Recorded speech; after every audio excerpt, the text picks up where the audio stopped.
Hay algo que ha mencionado Walter que es clave, que es el tema del desconocimiento. Que es que muchas veces llegamos al examen y desconocemos totalmente, no al examen, perdón, a la lección y desconocemos totalmente qué vamos a elegir.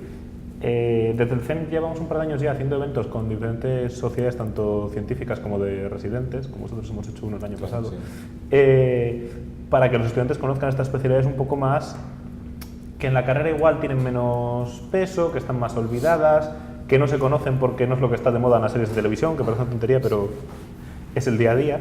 Y es importante, digamos, creemos que es muy importante que tú llegues el día del examen y sepas qué es lo que vas a elegir. No solo la lista, sino qué hay detrás de esos nombres o qué hay detrás de hidrología médica. Que yo creo que mucha gente, exacto, la conoce el día de la elección o por los chistes que hace todo el mundo con hidrología médica. Y eso es tal. Y luego con medicina del deporte, yo sí que creo que es importante que siga existiendo y remarcar sobre todo la interdisciplinaridad. Porque cada vez se prescribe más el deporte como tratamiento. Cada vez hay más gente, bueno, estamos escuchando constantemente que hay que hacer deporte, y no tenemos especialistas formados realmente en cómo hacer un buen deporte, porque el deporte puede ser estupendo o te puede machacar. Y sí que es importante colaborar, por ejemplo, con científicos de la actividad física y el deporte, que actualmente no están reglados como una profesión sanitaria, etcétera, etcétera. Y que son cosas que es importante que sigan existiendo, y más ahora que hay un auge de la terapia no farmacológica. Y que igual hay que comerle un poco de hueco a las terapias no científicas con este tipo de cosas, que sí tienen una base detrás. Aprovecho que comentas eso de propuestas que han tenido y de esfuerzos para que por lo menos los estudiantes conozcan nuevas especialidades. ¿Qué otras iniciativas o proyectos han tenido o plantean para mejorar tanto el examen MIR como incluso la propia residencia? Para mejorar el examen... mira, enlazando con lo que hablábamos antes de las preguntas con imagen, que estén juntas las preguntas con la imagen. Porque te pasas, o sea, yo de momento solo he hecho simulacros, pero creo que es bastante incómodo estar todo el rato. Pregunta, imagen, pregunta, imagen. Luego te lo separan, ¿no? Sí, luego te dan dos cuadernillos. Sí. Pero aún así, estás como extendido mirando. Digo, no cuesta tanto a la hora de hacer el examen, de maquetar el examen, poner la imagen, la pregunta. La imagen, la pregunta, eso es un cambio muy fácil, es un cambio técnico, es decir, son cambios que son fáciles de aplicar y que no les cuesta nada. Imágenes de calidad, ¿no? También la impresión. Eso es. Imágenes de calidad, que eso es que soy cambio. Ahí cuando veo las imágenes digo, madre mía, ¿cómo han impreso esto? Pero empezaron peor y fueron mejorando. Sí, se empezaron fatal.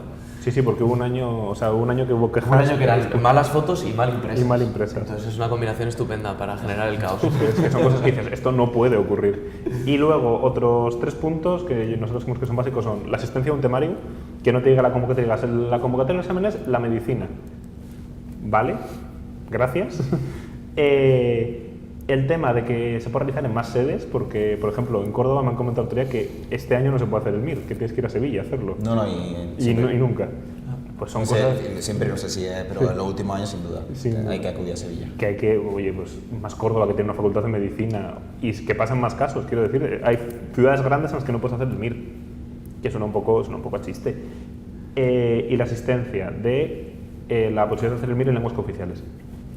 Es decir, que si tú has hecho la carrera en catalán, vasco, gallego, etcétera, etcétera, puedes hacer un examen exactamente igual, obviamente, traducido tal cual y con mucho cuidado para que la traducción esté bien hecha y la anulación de una pregunta por mala traducción no dé lugar a la anulación en los otros 3 idiomas, pero que exista esta posibilidad. Y así a grandes rasgos yo creo que... Yo también quisiera aportar desde otro punto de vista, y es sobre la calidad de las preguntas. Había mencionado antes esta examinación de los Estados Unidos, que tuve oportunidad de hacerla a principios del 2012, y es que ellos tenían una forma muy característica de hacer las preguntas y que hasta el sol de hoy todavía me agrada mucho. Y es que hacían unas preguntas estilo viñeta, se le llama eso. Son unas preguntas sobre preguntas. ¿En qué sentido? Por ejemplo, yo puedo venir y preguntar... un paciente viene con un cuadro clínico infeccioso y se ve en la radiografía una consolidación por lo que se diagnostica de neumonía. Vale. Entonces, ¿qué antibiótico le daría? Y la respuesta es levofloxacina. ¿Vale? Esa es una pregunta bien y que es un caso clínico de algo frecuente. Pero en estas preguntas hacían preguntas sobre preguntas. ¿A qué me refiero con esto? Me pone el caso clínico de un paciente de 30 años con fiebre, dolor y expectoración tal, consolidación en la radiografía. Y luego me preguntan, ¿el tendón más alterado como efecto adverso del tratamiento de la enfermedad que tiene este paciente es? Entonces, ¿qué significa eso? Es desarrollar la memoria asociativa. No es lo mismo que la memoria memorística. La memoria asociativa yo tengo que ir asociando, creando redes neuronales para poder yo desarrollar mi conocimiento y aplicarlo. Entonces, yo primero tengo que responder una pregunta, que ¿qué es el caso clínico? Yo sé que tiene una neumonía, vale, esa es mi primera pregunta. Yo no he respondido la respuesta de la pregunta, pero tengo que saber eso. Segundo, me preguntan, ¿qué antibiótico? Vale, yo tengo que saber el tratamiento de la neumonía, esa es una segunda pregunta dentro de la misma. Tercera, yo tengo que saber los efectos adversos de ese antibiótico. Por ejemplo, de la levofloxacina, un efecto adverso es la tendinopatía. Entonces, y la pregunta, que sería la cuarta pregunta, dentro de la misma pregunta, es ¿cuál es el tendón más afectado? Que en este caso sería el tendón de Aquiles o el tendón aquiliano. Entonces, son 4 preguntas en una misma pregunta. Entonces, yo ahí estoy evaluando un conocimiento global. En cambio, en no ser preguntas directas como ¿qué antibiótico sirve para la neumonía? En el MIR últimamente, en los últimos años, se ha desarrollado más lo que son los casos clínicos, lo cual es algo muy positivo. Con los casos clínicos hacemos eso, pero quizá se puede afinar más, hacer que ese caso clínico se desarrolle y que la pregunta no sea una pregunta negativa o que sea una pregunta en el que, asociando al caso clínico, yo responda varias preguntas desde mi misma pregunta y estoy evaluando a la vez bastante conocimiento con una sola pregunta, y una pregunta que aprende más el estudiante, porque no es lo mismo a decir, respondí esto y esto, no, la levofloxacina causa como efecto adverso tendinopatía. Es la misma pregunta pero desarrollada de otra manera, mejorando claramente la calidad de la pregunta, haciéndola mucho más práctica y asemejándose más a las situaciones de día a día que uno ve en los hospitales. Nosotros del examen yo creo que tiene que ir por ahí. Más imágenes, más práctico, más casos clínicos. Igual hay que disminuir el número de preguntas, porque tampoco puedes estar con un examen de 50 folios. Pero yo creo que tiene que ir por ahí. Nosotros la verdad es que vivimos los cambios desde el punto de vista del que forma al alumno que se presenta, con lo cual lo primero que vemos es toda la ansiedad que generan estos cambios, pero luego también vemos cómo el alumno cambia y cómo el alumno conseguimos que empiece a asociar y que empiece a ver la unión entre distintos conceptos. Y entonces eso es muy bonito de ver como docente, que no es el anterior que era un papagayo. Apréndete la lista de todos los fármacos de psiquiatría con sus efectos secundarios, que son pues ciento y la madre. Pues había gente que se lo aprendía y gente que no. Ahora se está fomentando un poco eso, que la gente piense en el examen y que la gente incluso aprenda mientras está haciendo el examen. Y después yo creo que respecto a la especialidad, sí.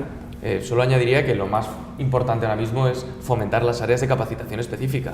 O sea, yo estoy de acuerdo que un neumólogo haga ecografía de abdomen, pero tiene que estar formado. Esto, el problema más gordo ahora mismo lo tienen los cirujanos plásticos, porque hay mucha gente que ofrece cirugía plástica en la calle. Yo que soy médico puedo ofrecer cirugía plástica, pero no estoy capacitado como cirujano plástico. Y entonces es una especialidad que sí que es verdad que tiene sus cosas, pero que sí que nos puede servir como punta de lanza para ver por dónde tenemos que ir, ¿no? Oye, puedes hacer lo que quieras, pero tienes que estar formado. Porque aquí lo importante no es que tú te sientas contento haciendo de todo, sino que al paciente le des un trato adecuado. Y ese es el objetivo de la formación MIR, y ese es el objetivo de lo que estábamos hablando anteriormente, que tengamos los medios para formarnos. Para formarte. El ánimo porque escojo una especialidad que me gusta, los medios con los que cuento y el conocimiento base teórico que va a ser del tiempo libre que yo tengo que invertir estudiando, y al final todo es ya las capacitaciones, ya las cosas extras. Ya quiero yo hacer broncoscopia rígida, que eso no tiene que ser parte de mi formación básica, ya eso es cosa mía, pero obviamente la formación básica es lo ideal, y que no, al final no termine la gente estar pagando una capacitación para aprender sobre estadística, que es lo que sucede actualmente. Si uno quiere aprender de estadística tiene que hacer curso, porque en la misma formación MIR a veces ni los mismos médicos superiores de uno o no tiene uno compañeros que sepan mucho sobre esto. Fíjate, yo creo que la capacitación específica debería atender a los fellows americanos. O sea, una supraresidencia, digamos, pagada. O sea, que tú eres un súper especialista.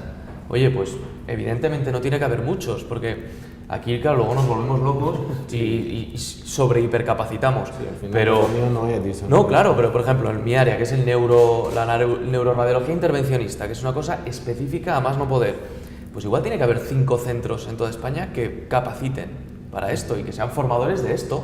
Y oye, que salen 5 o 6 especialistas al año, son 5 o 6 súper especialistas, pues perfecto.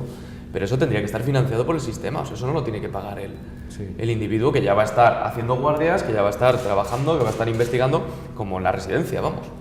¿Ustedes creen que este proceso también de adopción de capacidades podría verse complementado con una ECOE durante la realización de la prueba MIR? de demostrar no solamente esa capacidad de pensar, de unir conceptos, sino también de saber llevarlo a cabo. Bueno, yo quería una cosilla que antes que estábamos hablando de mejora al examen, y yo creo que una de las cosas que se podría hacer, por ejemplo, José María Romeo en su blog, por ejemplo, insiste mucho en ello, y es una de las personas que más estudia este tema, es hacerle el examen al examen, y es hacer muchas preguntas que no son discriminatorias, que al revés, es decir, que hay personas que sacan peor nota y de las aciertan más. Ese tipo de preguntas son preguntas que por definición están mal hechas. Es decir, supuestamente no discriminan entre la persona que tiene más conocimiento y la que menos. Entonces, se podría estudiar que hubiera un método de impugnación automática incluso, es decir, una serie de preguntas que se impugnaran de forma automáticamente si se ve que no han sido unas buenas preguntas.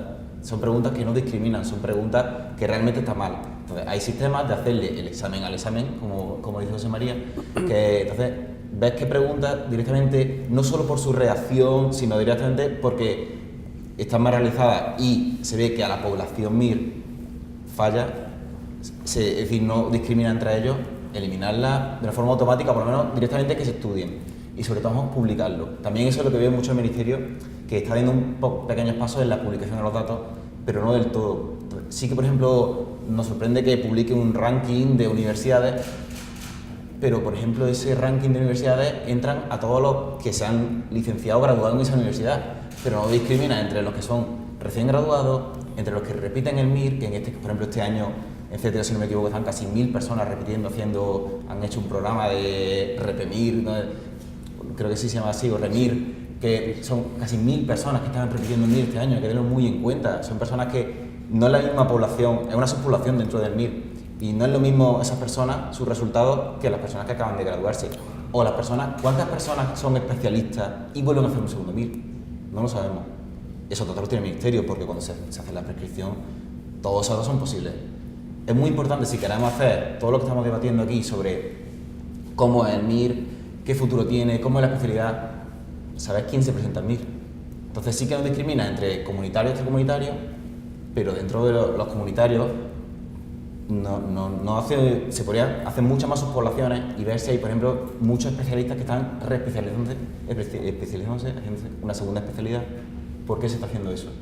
Demografía médica. Entonces, todo eso también, que creo que el CEN también lo reivindica mucho, un estudio serio sobre la demografía médica, qué está pasando con los médicos, por qué algunos se reespecializan y cuáles son sus motivaciones para especializarse.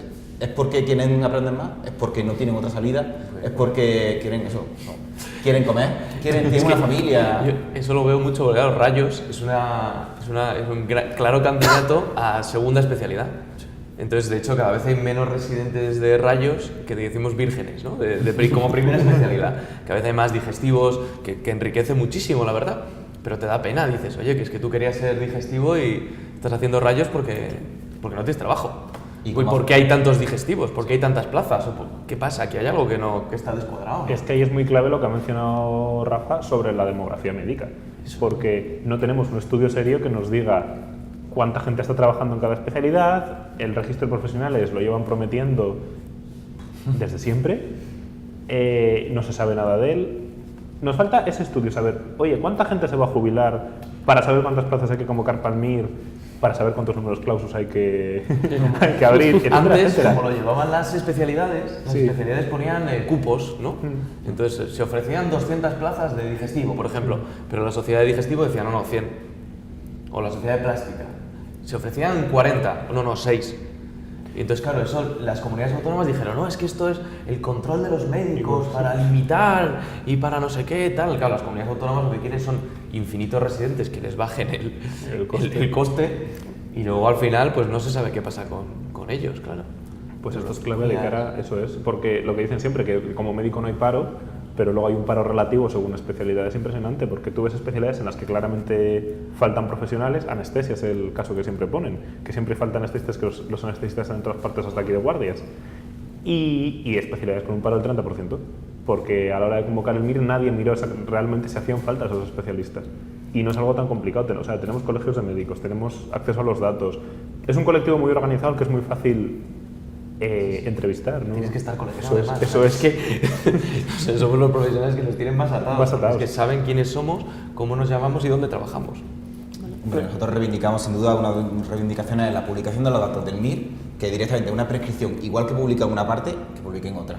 Además que ya nos encargaremos los diferentes agentes de estudiarlo y de sacar los resultados, que es que lo bueno que tiene el Ministerio, que es que tiene a muchos agentes, tiene a los estudiantes, tiene a academias, tiene a los residentes, sociedades científicas, que le da un poquito de información y la trabajan. Entonces, publica ese dato, que se sepa cuántos residentes están repitiendo la especialidad, están haciendo una segunda, cuántos estudiantes están repitiendo el MIR, que es lo que conlleva eso también, porque conlleva tener a un graduado en medicina, después de 6 años de carrera, tenerlo un año parado, que también otra cosa es la fecha del MIR, que si queremos también podemos entrar a debatirlo, un año parado. Eso es tremendo. Y después, y si no consigue esa plaza, tener otro año parado, también porque realmente, vamos, yo hice el MIR el año pasado y la verdad que al final es un activo personal, estar todo el día en casa estudiando, es un trabajo muy intenso, físico y mentalmente, que repetirlo, la verdad que a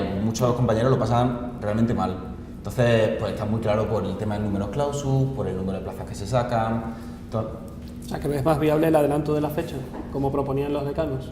El adelanto de la fecha es un tema muy polémico, para empezar lo diré claramente, es un tema muy polémico, sobre todo también cómo afecta a la academia sin duda, y también hay que tener muy en cuenta, sobre todo para que Leonardo me corrija, que los compañeros que terminan en septiembre, con la introducción del grado, se suponía que todos los compañeros iban a terminar julio, casi todos.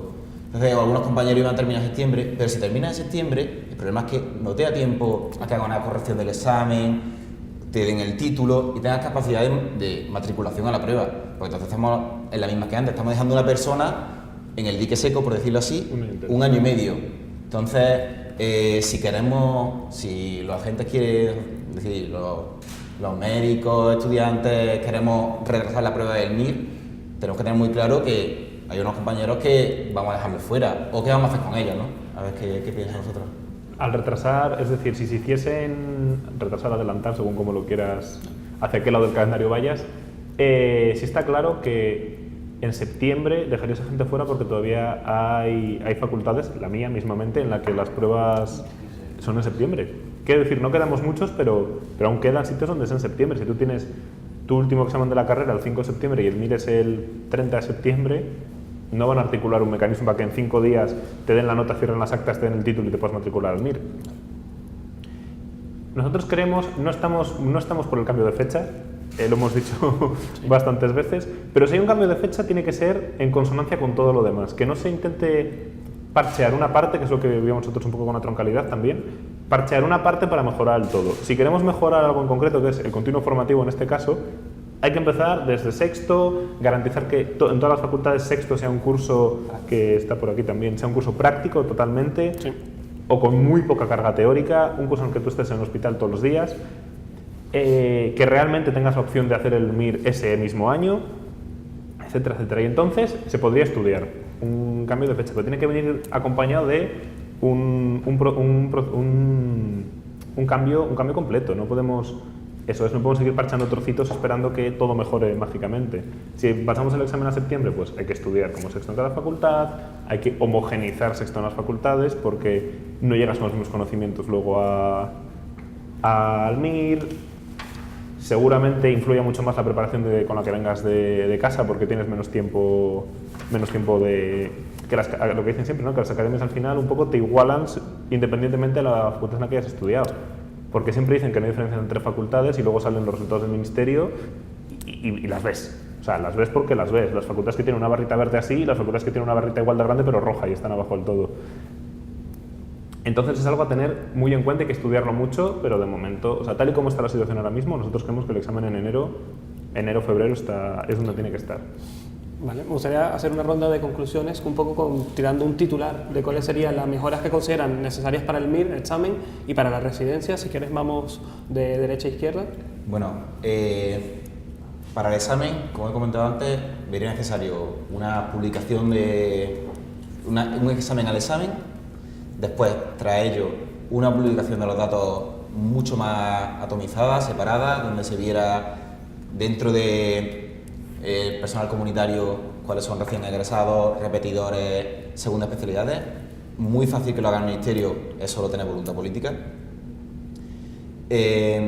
A la hora de la troncalidad, como conclusión, se debe repensar, y sobre todo por parte de Medicina Preventiva y Salud Pública, que no perdamos competencias ni rotaciones. El curso superior de Salud Pública para nosotros es muy importante, muy específico, nos da unos conocimientos teóricos básicos para nuestra especialidad, que no debemos perder. Y después, a la hora de hacer algún cambio, siempre creo que consensuado con el personal sanitario. Un estudio demográfico, un estudio de empleabilidad serio, para que tengamos muy claro qué cambio vamos a hacer, cómo va a repercutir a esa población que se presenta. Bueno, yo para mejorar la residencia, lo que había dicho anteriormente, mejorar los servicios de atención de manera de que se pueda contar con más medios para poder desarrollar al médico de una mejor forma, así se sienta más motivado a estudiar y más motivado a realizar sus competencias laborales. Otra cosa que se puede mejorar también es lo del examen, que dijo antes, la calidad de los exámenes.